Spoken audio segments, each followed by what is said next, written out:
Hi, this is David Baer, founder and CEO of ChamberofCommerce.com. Thank you for joining me today. You know, a lot of our members have asked, what do I need to do to maximize my online placement? I'm spending a lot of time getting all my listings set up on the web, including ChamberofCommerce.com. And we find that there are some common things that small business owners aren't doing that could have a huge impact in their online placement and ultimately getting in front of more customers and helping them with their search engine and website rankings. So I want to go through those with you today. These are the top 5 ways to maximize your online listings. First one, of course, is get listed. You know, a lot of people haven't gone out and claimed their listings on popular sites like ChamberofCommerce.com, and there's 40, 50, 60, 70 sites ultimately that you can get listed on. It takes a lot of time. So what I wanted to do was make my recommendations as a small business owner where I list my business. So, of course, ChamberofCommerce.com, because this list is about not only popular sites that drive a lot of traffic and have a lot of authority, but also sites that provide a lot of value for their members.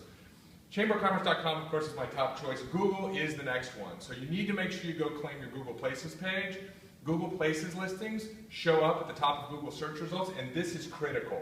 The next one is Bing. Bing and Yahoo and the Yahoo network as a whole drive so much traffic that you want to make sure you're listed on Bing. As well, Yelp. We all use Yelp. It's not just for restaurants and day spas. Yelp has a very extensive business directory. No matter what category you're in, you can get listed on Yelp. The next one is Yellow Pages. You'll probably notice if you look for a local product or service on Google, yellowpages.com shows up. They have a tremendous online presence. It's very important that you're listed there. Next one is superpages.com and Supermedia and the entire Supermedia network. Make sure you're listed there. And of course, MapQuest. MapQuest, believe it or not, powers a lot of the map-related sites on the web, and they also show up a lot in Google when people are doing local searches. So that's where you want to get listed. Second thing is make sure your information is accurate. You know, one of the things that Google does is they look across all of these other sites to see if your information is consistent.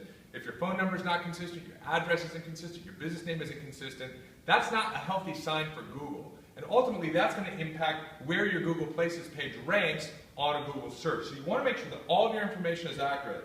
You also want to make sure that you have detailed information on your website.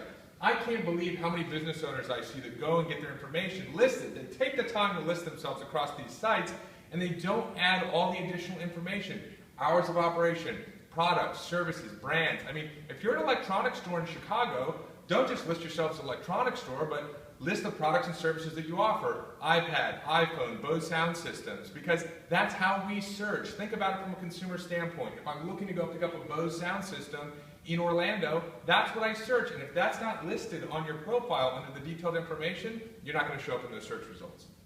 What's also very important is that the more information that you put on your profile page, not only do you have more phrases that you can show up with in search engines, but the healthier the pages. You want to create a healthy page on ChamberofCommerce.com, a healthy page on Google, a healthy page on Bing. That means uploading photos and, where possible, video.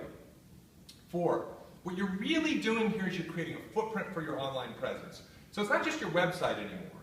It's your website, it's your Facebook page, it's your Twitter page, and it's your profile pages on other important sites across the web. So sites like ChamberofCommerce.com, for our premium members, we offer you a badge to put on the website. Well, the badge does 2 things. One, it instills trust and credibility, and ultimately it increases conversion rates on your website. But the other thing is that your badge on your website links back to your Chamber profile. That helps boost the authority of your Chamber profile in search engines, because you want to make sure you're controlling every aspect of your online presence as possible. And that leads me to the 5th one, monitoring your ratings and reviews. So your ratings on these sites often impact your placement on these sites. So you always want to be asking your customers to go and leave a rating or a review on one of these trusted websites. The other thing, you want to make sure you don't have bad reviews, and if you do, that you deal appropriately with it. I mean, one, in terms of modifying how your business works, if it's authentically a negative review and someone had a negative experience. But 2, you know how important reviews are when you as a consumer go out and look for products and services. So some sites, for example, we allow our premium members to dispute negative reviews, similar to what you might find, for example, in the Better Business Bureau. So it's very important that you monitor reviews, and there are third-party services that do all these listings and monitor all these reviews, and we'll tell you about that later.